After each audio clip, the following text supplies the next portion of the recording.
ഇത് ഒമാനിലെ സലാല എന്ന് പറയുന്ന പ്രദേശം. കാഴ്ചയിൽ കേരളത്തെപ്പോലെ തോന്നിപ്പിക്കുന്ന തെങ്ങുകളും പച്ചപിടിച്ച പുല്ലുകളുമായി പൂർണ്ണമായും കേരളത്തെ അനുസ്മരിപ്പിക്കുന്ന പ്രകൃതി.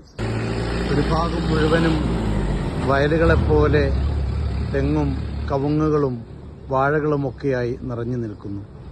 മറ്റൊരു ഭാഗം അറേബ്യൻ സംസ്കാരത്തെയും അറേബ്യൻ പ്രകൃതിയെയും ഓർമ്മിപ്പിക്കുന്ന വലിയ വലിയ കെട്ടിടങ്ങളും.